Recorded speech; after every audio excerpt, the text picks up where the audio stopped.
Boseiju Reaches Skyward, a saga that captures the tension between progress and tradition, urban expansion and ancient nature, and the quiet persistence of the kami of Kamigawa. The preservation of Boseiju wasn't a sentimental choice made by Towashi's builders. It was a concession. Towashi rose from the remnants of the Jukai Forest, the ancient woodland of Kamigawa. Though the Kami War had ended over 1,200 years earlier, the spirits of the forest still lingered, and they were not willing to be erased. As Towashi expanded during the modern age, it pushed deeper into Jukai's territory. Moonfolk, Nezumi, Aki, and humans built together a city that became a shining symbol of cultural unity and technological progress, but the Kami were driven out, and they fought back. Buildings were destroyed, curses fell upon the builders.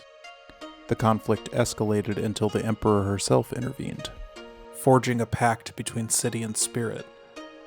Towashi could keep the land it had already claimed. The Kami would cease their attacks. But there was one condition. Boseiju could never be cut down. With expansion halted outward, Towashi grew upward. Skyscrapers rose, encircling the ancient tree. For centuries, Boseiju remained silent, sheltering Okina, the oldest and greatest temple of the Jukai, as it always had. Then, it woke. The tree began to grow. Each time Towashi challenged its height, Boseiju grew taller. It eclipsed steel and glass, its branches spreading wider, its presence impossible to ignore. And today, Boseiju stands not in defiance of the city, but over it as a reminder of the traditions that birthed the city, and the compact with nature that it demands.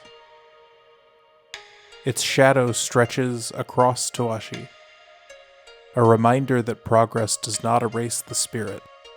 And that entire story is told mechanically through the saga's 3 chapters. In Chapter 1, you search your library for 2 basic forests, you put them into your hand and then shuffle. This is remembrance. The library represents the potential of the mind to recall magic and truth.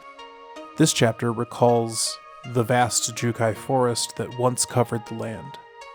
The forests aren't placed directly onto the battlefield, they are memories, held in the hand, waiting to be reclaimed. In Chapter 2, you return a land from your graveyard to the top of your library. This chapter feels especially poignant when paired with cards like Boseiju Who Shelters All, the tree's ancient incarnation, or Boseiju Who Endures, its modern form. Roots burrowing into the earth while the massive trunk of the great tree floats above the city. The past isn't gone, it's resurfacing. And in Chapter 3, the saga transforms into Branch of Boseiju. This is a 0/0 enchantment creature plant with reach, which enters with a +1/+1 counter on it for each land you control. The longer the game has gone on, the more land that you've cultivated, the larger the branch becomes. It reaches toward the skies in defiance of the great city beneath it. This is a keyword that encompasses the spirit of Boseiju in a single syllable: reach. Just like Boseiju itself, the card reaches for the skies. Mechanically, the saga is a beautiful representation of endurance. Branch of Boseiju isn't legendary. It's just one branch, implying that there are countless others, and it can be copied, multiplied, spread. Nature doesn't rely on a single monument. It persists through growth. The presentation reinforces this theme. Boseiju Reaches Skyward is a double-faced saga, illustrated in vibrant wood tones reminiscent of Hakone Yosugi marquetry, a traditional woodcraft from Japan's Edo period. This art form uses many different woods, shards, scraps, and remnants of other projects, which are glued together and sliced into thin layers to form detailed geometric patterns. This process emphasizes conservation, reuse, and respect for natural materials, turning what might be wasted into something beautiful. On this card, Jeju Chen has meticulously crafted a masterpiece in paint that embodies the spirit of this traditional craft. We have seen his expertise reflected in other sagas, The intricately gilded Birth of the Imperium is a beautiful study of light, and the detailed minutiae in the art on Wall of Runes makes for a particularly evocative piece. But this may be his finest work for magic. Hakone Yusuge is a perfect visual parallel to Boseiju's story. It reflects a philosophy where progress and tradition are not enemies, they exist to contrast one another while standing in harmony. Tawashi, and the tree that shelters it, is an example of nature unconquered, but preserved as a reminder of responsibility. And that's what makes this saga so effective.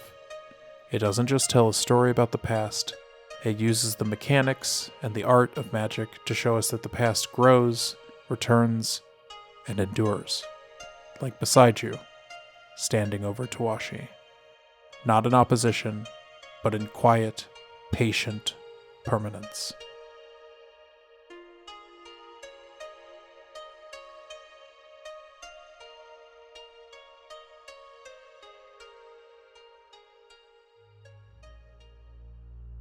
Let me know what you think. Do you want to hear more about the cultural influences that brought this saga to life? Like the shide hanging from Boseiju's branches? Or do you prefer the mechanical discussion? Do you run the saga in your decks? And what saga do you want to see next? And as always, hit all the buttons if you want to see another few chapters resolve.